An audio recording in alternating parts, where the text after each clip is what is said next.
На окраине арктических льдов, где ледяная тишина прерывается лишь треском замерзающего океана, команда исследователей обнаружила нечто, что навсегда изменило их представление о истории авиации. 80 лет спустя, после исчезновения рейса, который вел курс на север, полетевший в неизвестность, замерзший в льдах самолет, встал перед ними как призрак из прошлого. Грубая форма древнего самолета, покрытая толстым слоем льда, едва просматривалась сквозь белизну. Участники экспедиции не могли поверить своим глазам. Они понимали, что это открытие могло стать одним из самых значительных археологических находок XX века. Самолет, с которого когда-то не вернулись 8 человек, теперь приковывал их внимание, и с каждой секундой это ощущение нарастало. Холодный ветер свистел в ушах, но в их сердцах разгорался огонь любопытства. Когда команда приблизилась, они начали замечать детали, которые вызывали трепет. Крылья, несмотря на повреждения, сохранили свою величественность, а кабина выглядела как замороженный кадр из давно забытой эпохи.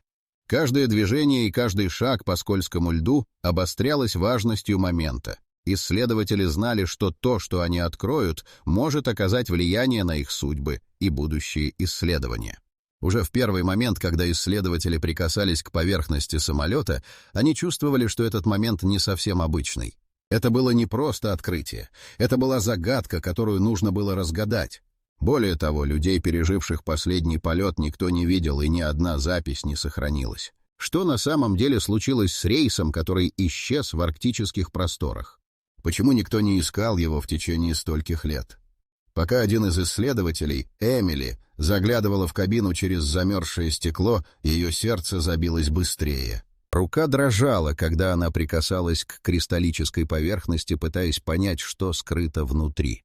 Вдруг в ее сознании всплыло воспоминание о других рейсах, покинувших Землю и исчезнувших без следа. Никаких ответов, только вопросы. На фоне ледяной пустоты исследователи начали осознавать, что они не просто столкнулись с историческим артефактом. Они имели дело с чем-то большим, чем просто самолет. Этот лед мог хранить не только тайны, но и крики о помощи. Вопросы множились. Что произошло с пилотом и пассажирами? Погибли ли они сразу, или им удалось бороться за жизнь в этом ледяном аду? Каждая новая деталь, обнаруженная в кабине, лишь усиливала страх и напряжение в группе. В воздухе витала тревога, и никто не мог предугадать, что именно они найдут внутри. С каждой минутой загадка только углублялась, заставляя их задаться вопросом, будут ли они способны раскрыть тайны, которые замерзли вместе с этим самолетом. Решимость исследователей становилась все более ощутимой, когда они сделали первый шаг внутрь. Шаг в мир, который многие считали давно утерянным. Эмили осторожно протянула руку, чтобы открыть замерзшую дверь кабины. Как только дверь с трудом поддалась, в воздух вырвался запах старого металла и чего-то затхлого, словно самолет действительно был заточен в вечном льду. Внутри царила полутьма, но она успела заметить, что приборная панель сохранила свою форму, а стрелки на ней застыли в необъяснимом положении. Внезапно Эмили почувствовала холодный порыв ветра, который пробежал по ее спине, заставив ее вздрогнуть. Другие члены команды, следуя ее примеру, начали заходить по одному в кабину. Каждый их шаг обрушивал на них атмосферу тайны, словно они входили в запретный мир, который не предназначен для живых. Они осматривающиеся вокруг, но ответы не шли. Лишь белый снег и ледяные скульптуры заполняли пространство, где когда-то царила жизнь. Посреди кабины Эмили заметила старую фотографию, прикрепленную к одной из стен. Лицо капитана, уверенно смотрящего в камеру, было покрыто инеем, но его решительный взгляд все еще был различим. Это был не просто пилот, а человек, который оставил за собой семью и мечты. С каждым мгновением все большее осознание охватывало Эмили. Они раскапывали историю, полную фактов и человеческих судеб. Внезапно раздался треск, и один из членов команды, Алекс, споткнулся на скользкой поверхности, едва не упав. Его губы дрогнули от волнения, когда он посмотрел на Эмили и произнес: «Я нашел что-то странное». Он поднял с пола кусок обшивки, на котором темнел странный символ, похожий на древнюю иероглифику. Этот знак не был знаком исследователям, но его присутствие вызывало беспокойство и усиливало тревогу. Что это могло значить? Почему ни одна из предыдущих экспедиций не упоминала о подобном? Подобные мысли будоражили умы исследователей. Они начали переговариваться, размышляя о возможности того, что этот самолет был не просто потерянным рейсом, а чем-то большим. Решив продолжить исследование, группа переместилась к задней части кабины. По мере их продвижения они обнаружили, что многие вещи все еще находились на своих местах. Старые сумки, затянувшиеся в ледяную хватку, и даже потерянные вещи пассажиров, которые когда-то надеялись на спасение. Это были не просто вещи, это были символы надежд и мечтаний. Одно из чемоданов, покрытое инеем, привлекло внимание Эмили. Она аккуратно открыла его и внутри обнаружила письмо, пожелтевшее от времени. Его содержание стало для нее шокирующим. В нем говорилось о странных событиях, которые происходили на борту, о том, что пассажиры начали ощущать странные предчувствия. Страх, наполняющий их сердца, стал невыносимым. На каком-то уровне они начали осознавать, что эта находка не просто раскрыла тайну пропавшего рейса, она привела к новым вопросам, которые требовали ответа. Почему эти люди так и не вернулись? Что произошло в последний момент, когда самолет покинул пределы видимости?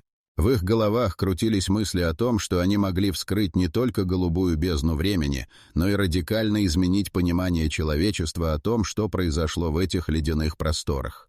Собравшись, команда приняла решение продолжить исследование, отразив на своих лицах решимость и страх перед неизвестным. Ледяной плен вокруг них становился все более реальным, когда они углублялись в тайны, которые не простят забытья. Когда исследователи углубились в изучение содержимого чемодана, на их лицах отразилась тревога. Письмо, написанное одним из курсантов, открыло окно в прошлое, где каждый штрих и каждое слово стали рассказом о том, что произошло в последний полет. Это был не просто рассказ о полете, а хроника страха и борьбы за выживание. Курсант по имени Дмитрий описывал, как в начале рейса все шло хорошо. Погода была чистой, а пилот, капитан Серов, уверенно управлял самолетом. Но вскоре, по мере продвижения на север, произошли изменения. Дмитрий заметил, как облака начали сгущаться, и в воздухе повисло странное напряжение. Он отмечал, что некоторые из его товарищей начали вести себя странно, как будто что-то тревожило их. Он не понимал, что именно, но это чувство охватывало и его. В своих записях курсант упоминал о странных звуках, доносящихся из глубин самолета. Это был не просто шум моторов, это были другие звуки, напоминавшие шепот, которые вызывали у него мурашки по коже. В какой-то момент он даже подумал, что это могли быть голоса пассажиров, которые когда-то летели вместе с ними. По мере того, как письмо продвигалось к концу, тревога нарастала. Дмитрий описывал, как в течение полета члены экипажа начали паниковать. Они не могли найти общий язык, и кто-то произнес, что видит странные светящиеся огни вдали. Это утверждение вызвало бурю среди курсантов, и это был тот момент, когда полет перестал быть обычным. Эмили передала письмо другим членам команды, и они начали обсуждать его содержание, одновременно осознавая, что на борту самолета была не просто команда курсантов. Это были молодые люди, полные надежд, мечтавшие о будущем, и теперь их судьба была связана с этой загадкой. Они не могли не задуматься, что произошло с ними, когда страх охватил самолет и куда именно они направлялись в тот страшный час. Внезапно один из исследователей, Джейс, указал на еще один чемодан, который выглядел не так, как остальные. Он был запечатан и, казалось, был в хорошей сохранности. Все взгляды устремились к нему. Джейс аккуратно открыл его и увидел, что внутри были старые учебники по авиации и несколько фотографий курсантов, сделанных в последние дни перед вылетом. На одной из фотографий они позировали с капитаном Серовым, и все выглядели счастливыми, полными надежд на будущее. Разглядывая снимки, группа заметила, что на одной из фотографий на заднем плане размыто виднелось нечто странное. Рисунок, напоминающий тот самый символ, найденный ранее, вновь всплыл в их памяти. Страх и тревога снова охватили группу, когда они поняли, что это может быть не просто совпадение. Каждое новое открытие глубило их понимание того, что произошедшее на борту самолета могло быть связано с чем-то неведомым, не поддающимся объяснению. Кабина, окутанная ледяной тишиной, становилась все более зловещей. Эмили задала важный вопрос. Что случилось с курсантами, когда они почувствовали этот страх? Как они пытались понять происходящее? Каждый из них, понимая, что время уходит, ощущали необходимость разобраться в этой загадке.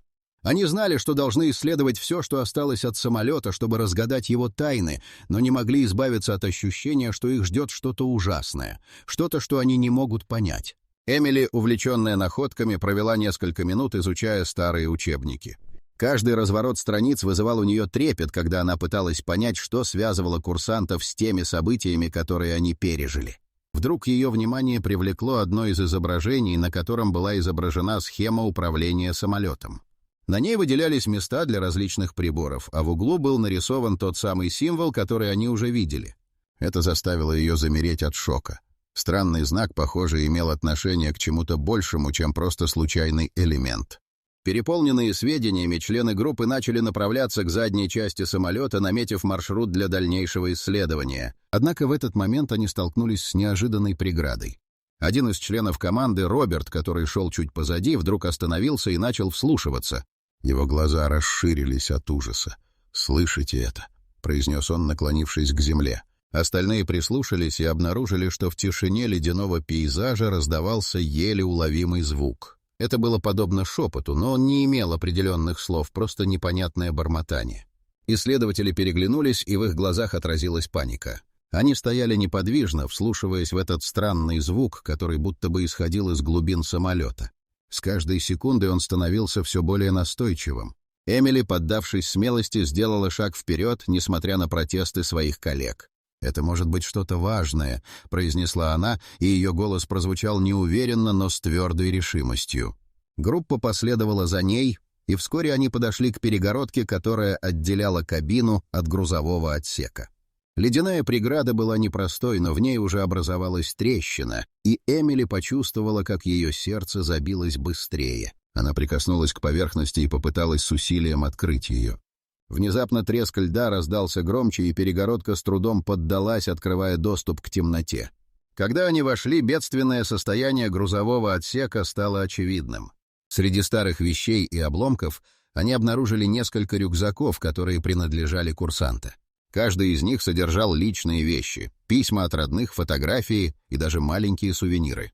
Все это свидетельствовало о том, что они были не просто пассажирами, а молодыми людьми с мечтами и полной жизнью. Но это было лишь начало. В одном из рюкзаков они нашли странное устройство, покрытое толстым слоем льда. Оно выглядело как старый радиопередатчик, но явно не соответствовало времени, когда производился рейс. Эмили, смахнув ледяные кристаллы, попыталась включить устройство, и, к ее удивлению, оно издал трескучий звук, который слился с тем шепотом. Страх вновь накрыл группу, но любопытство преодолело их страхи. «Что это? Почему оно здесь?» — спросила она, снова погружаясь в изучение устройства. Внезапно экран зажегся, и на нем появилось нечто, что они не ожидали увидеть. Кадры, запечатлевшие пассажиров и экипаж в тревожные моменты перед вылетом. Сцены были жуткими. На экране мелькали лица курсантов, их смех сменялся страхом. Капитан Серов, похоже, был в панике, когда они заметили, как он спорит с одним из членов экипажа. Все это происходило на фоне яркого зеленого света, который заполнил пространство вокруг них. Внезапно запись прервалась, и экран потемнел. Исследователи замерли, осознавая, что они стали свидетелями чего-то шокирующего, что не только подтвердило их опасения, но и открыло новые пути к раскрытию тайны, заключенной в ледяной глуши. «Это не просто катастрофа, это что-то большее», — произнесла Эмили, когда напряжение стало невыносимым. Каждый из них чувствовал, что эта находка была лишь верхушкой айсберга. Вопросы множились, а ответов становилось все меньше. Исследователи понимали, что они на грани открытия чего-то, что может изменить их жизни навсегда. Сквозь ледяную тишину, оглушающую всех вокруг, исследователи стояли в полном смятении, глядя на экран, который вновь погас, оставив лишь трепещущую тень на их лицах. То, что они только что увидели, перевернуло их представление о произошедшем. Курсант, трясущийся от страха, говорил что-то о странном свете, который они видели в небе. Однако теперь, когда они обдумывали каждое слово, пришло осознание. Они были на краю чего-то гораздо более масштабного, чем просто катастрофа. Тем временем звуки шепота вновь стали слышны, и они стали усиливаться, словно кто-то звал их с глубин. Эмили, чувствуя, как ее охватывает паника, обернулась к группе и заметила, что напряжение нарастает. Каждый из них словно чувствовал чье-то присутствие в этом заброшенном самолете. Это было странное ощущение, но оно было реальным, как никогда. «Мы не одни здесь», — произнесла она, и это признание вывело группу из равновесия. Ледяной холод, пронизывающий их до костей, вдруг стал еще более ощутимым. Они решили, что пора вернуться к кабине, чтобы собраться с мыслями и обсудить дальнейшие действия. На пути обратно они вновь услышали треск льда. Эта привычная звуковая картина вдруг обернулась реальной угрозой, когда один из обломков, поддерживающих стену, начал рушиться. Внезапно на исследователей обрушилась снежная пыль, и они бросились в сторону, спасаясь от обломков. После того, как все успокоилось, они увидели, что одна из стен в кабине оказалась разрушенной, открывая доступ к еще одной части самолета, которую до этого не замечали. Внутренняя часть была заполнена старым оборудованием, покрытым слоем пыли, но среди этого хаоса они заметили что-то блестящее. Это было небольшое устройство, очень похожее на то, что они нашли ранее — радиопередатчик. Эмили, охваченная азартом, подошла ближе. Она знала, что это не просто случайная находка. Прибор выглядел как нечто, что могли бы использовать для связи в экстренных ситуациях. С ее помощью они могли попытаться восстановить что-то из того, что произошло в тот злополучный день. Но как это включить? Она знала, что им нужно будет понять, как работать с этим устройством. Это могло стать их единственным шансом на понимание того, что случилось с курсантами. Тем временем другой член команды Стив заметил, что на стенах кабины начали появляться странные отметки, напоминающие рисунки. Они выглядели как символы, которые могли бы иметь какое-то значение. Посмотрите на это. Это может быть частью той самой системы, о которой говорил курсант в письме, произнес он. С каждым моментом напряжение росло. Эмили, пытаясь понять, как все связано, начала сопоставлять данные из письма и изображения на стенах. «Это может быть код, какой-то способ связи, который они использовали», прошептала она, и на ее лицах отразился свет надежды, но в то же время и страх. Их исследования могли привести к неожиданным последствиям, и каждый был готов рискнуть, чтобы узнать правду. Внезапно вновь раздался звук, их внимание привлекла пульсация света, исходящего от устройства. Эмили с замиранием сердца попыталась установить контакт. Словно в ответ на ее усилия прибор внезапно издал резкий звук, который срезал тишину как нож. В воздухе возникла вибрация, и они почувствовали, как лед вокруг них начал трескаться. Это был момент, когда они осознали, что на краю света они не просто исследователи. Они стали частью истории, которая могла разрушить их жизни или открыть двери в неизведанное. Каждый из них понимал, что они находятся на грани чего-то, что может изменить их судьбы навсегда. Что-то, что скрылось в арктических льдах, жаждало быть раскрытым. Свет от устройства продолжал пульсировать, заставляя всех вокруг замирать в ожидании. Эмили не могла отвести от него взгляд. Она знала, что именно в этот момент они могли раскрыть тайны, которые хранили арктические льды на протяжении всех этих лет. Сердце ее колотилось, когда она, наконец, решилась на следующий шаг. Она нажала на кнопку, и вдруг весь самолет наполнился гудением, как будто прямое соединение с чем-то потусторонним было установлено. На экране зажглись символы, которые они ранее заметили на стенах. Это были те же самые знаки, которые курсант описывал в своем письме. «Это может быть ключ к тому, что произошло», — произнесла она, обращаясь к команде. Ее голос звучал решительно, но внутри нее нарастали сомнения. Что, если они вызовут нечто, что не должны были трогать? Стив, который все еще держал в руках рюкзак с находками, заметил, что один из символов на экране начал мигать. Внезапно из динамиков устройства раздался глухой, но четкий звук. Это был тот же шепот, который они слышали ранее, но теперь он стал понятнее. «Помогите! Мы...» Слова звучали прерывисто, словно кто-то пытался донести до них важное послание, но не мог. Исследователи переглянулись, их лица побледнели от страха. «Что это значит?» — спросил Роберт, его голос предательски дрожал. Эмили понимала, что эти слова могут быть последней надеждой на связь с потерянными курсантами. Она взглянула на устройство и, чувствуя, что время уходит, снова попыталась установить контакт. «Кто вы?» — произнесла она в динамик, надеясь, что ответ последует. Тишина на мгновение затянулась, и напряжение в воздухе стало почти осязаемым.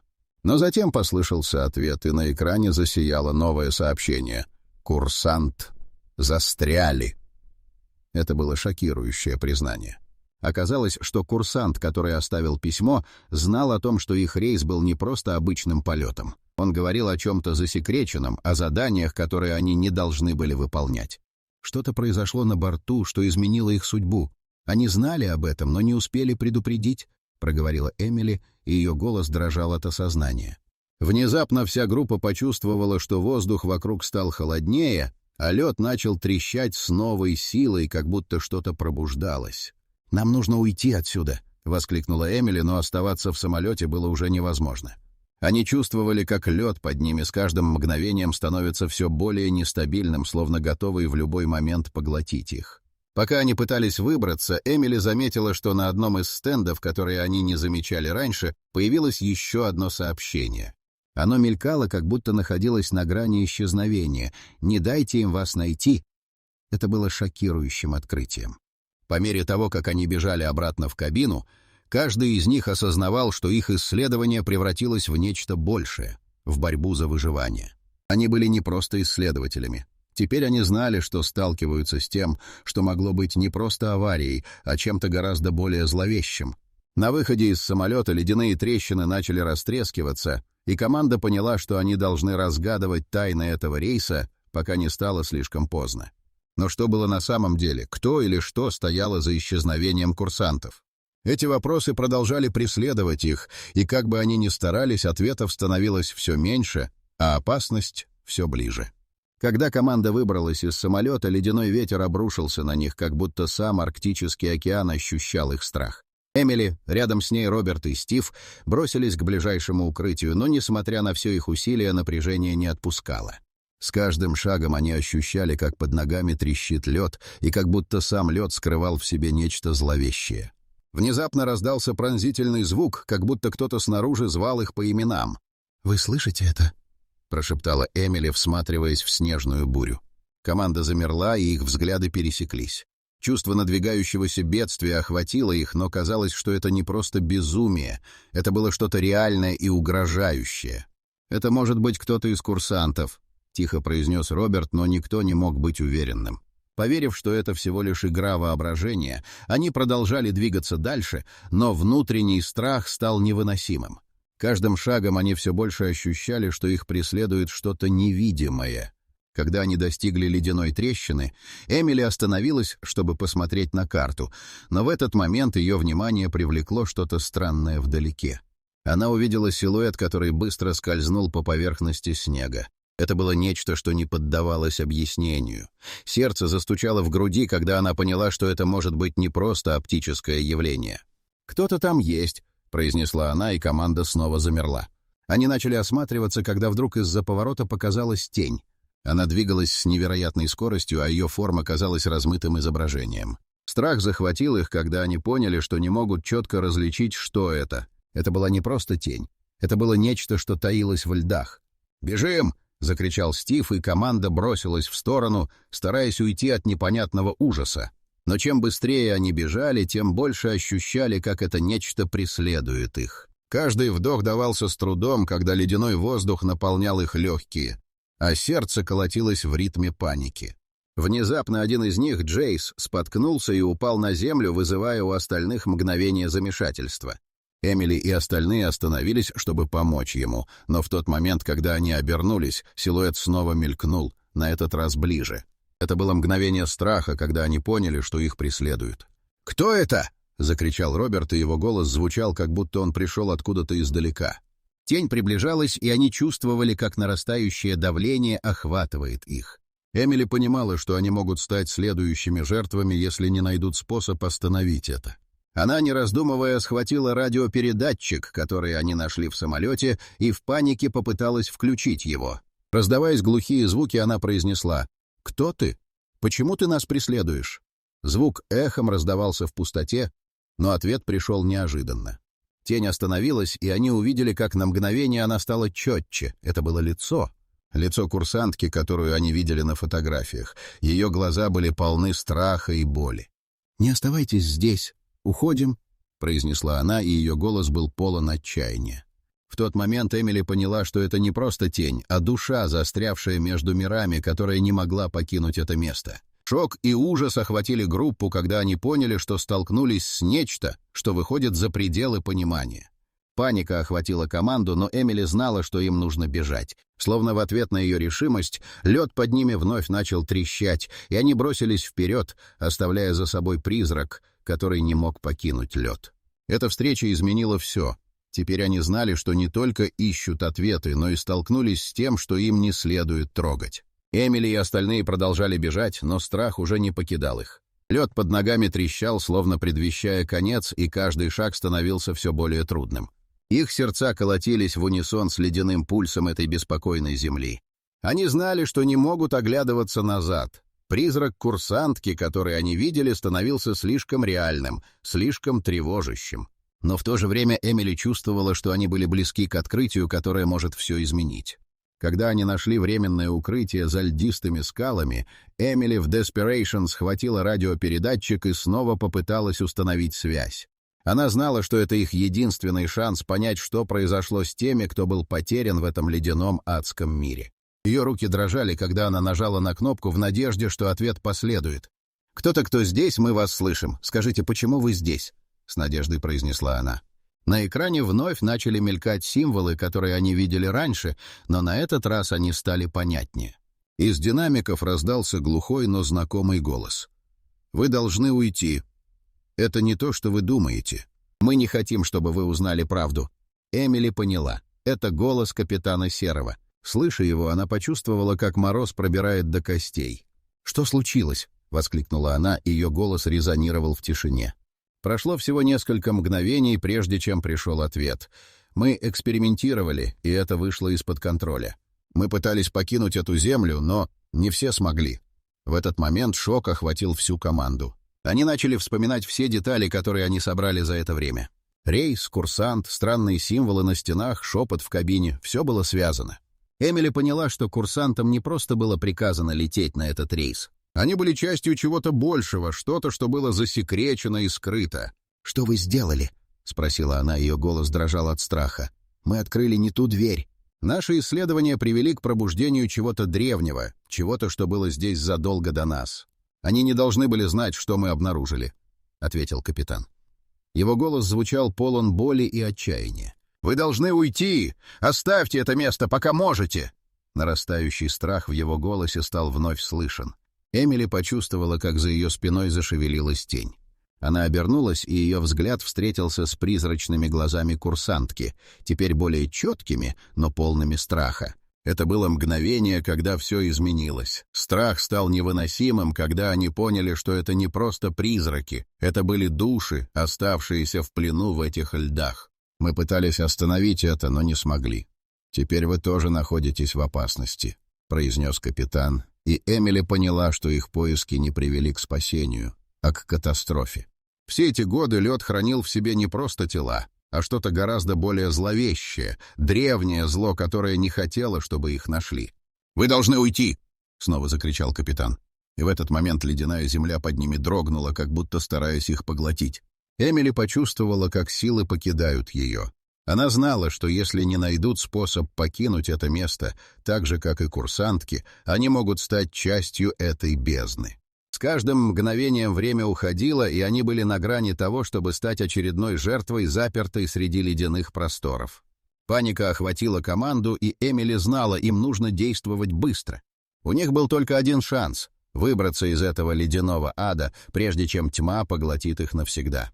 Каждый из них, постепенно осознавая всю опасность, окончательно сконцентрировался на поиске выхода. Она понимала, что правда, которую они искали, может оказаться их последней надеждой на спасение.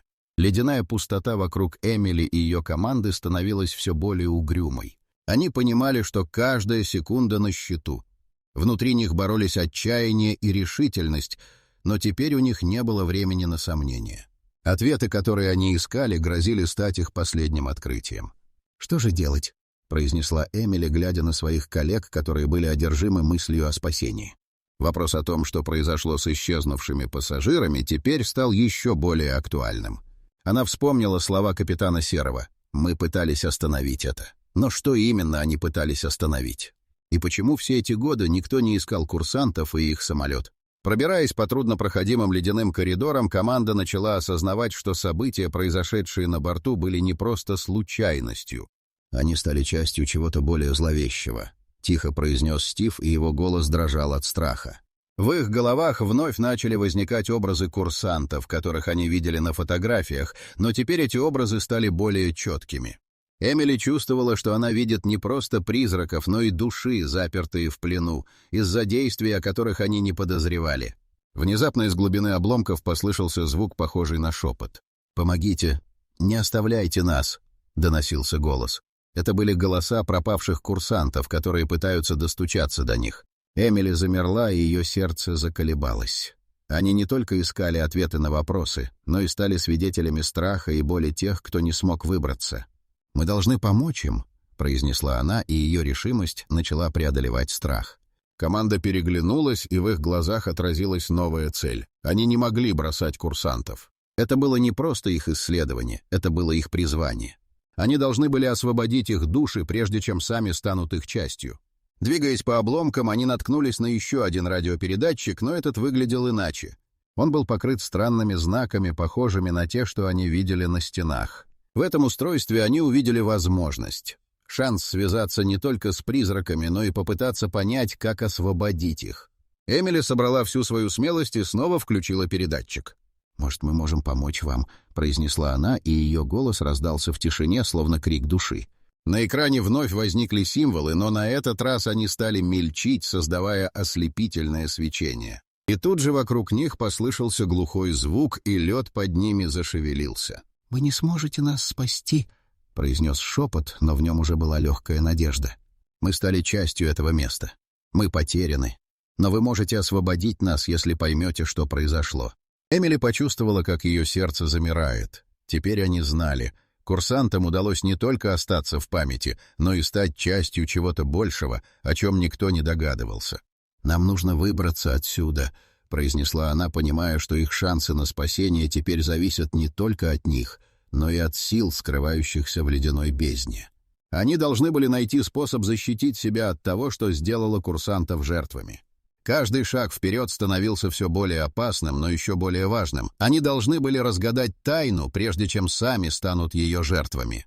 Эмили понимала, что в их руках была не только судьба их собственных жизней, но и тех, кто был потерян среди арктических льдов. Эмили и команда стояли на пороге открытия. Внутри них боролись страх и решимость, но теперь они знали, что не могут отступить. Им нужно было распутать сети лжи и замалчивания, которые оковали души курсантов, чтобы освободить их от вечной тьмы, заключенной во льдах. Собравшись, они начали изучать устройство с таинственными символами. Эмили вспомнила, что курсант в своем письме говорил о том, как они пытались установить связь с неким объектом во время полета.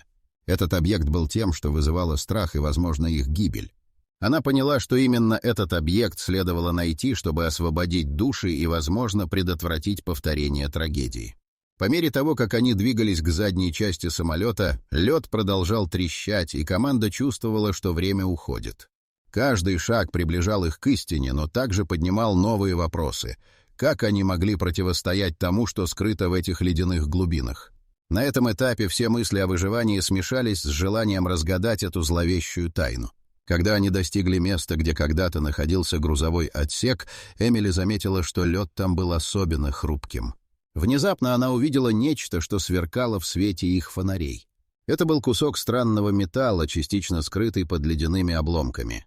Эмили откинула снег и лед, и вскоре перед ними открылась массивная деталь, покрытая таинственными символами. Собравшись с силами, Эмили коснулась этой детали, и в тот же миг лед вокруг них начал трещать с новой силой. Всюду раздался глухой звук, напоминающий голос курсантов, которые в этот момент пытались объяснить им, как использовать силу этого объекта. Поняв, что это их шанс, она быстро включила радиопередатчик. «Мы здесь, чтобы вас спасти!» — закричала она, ее голос звучал с решимостью. На экране внезапно засветились символы, и они начали складываться в знакомую информацию. Это была карта. Карта, которая указывала на место, где находился тот самый объект, с которым курсанты пытались установить связь. Они быстро осознали, им нужно не просто покинуть это место, но и сделать все возможное, чтобы предотвратить повторение этой трагедии. Воспользовавшись картой, команда начала двигаться, двигаясь по направлению к указанным координатам.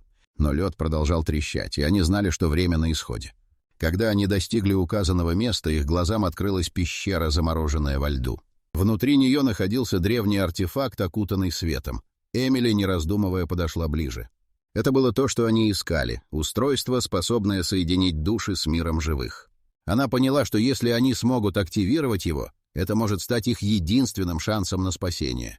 Собравшись, команда, придерживаясь инструкций, попыталась активировать артефакт. Вскоре раздался треск, и свет заполнил пещеру. Энергия потекла, словно река, и в этот момент они ощутили, как лед вокруг них начал таять. Свет стал ярче, и в воздухе появился запах свежести, как будто сама природа пробуждалась от долгого сна. Они услышали голоса курсантов, которые произнесли «спасибо». И в этот момент они поняли. Они не просто освободили души, но и избавили себя от проклятия, которое могло бы их поглотить.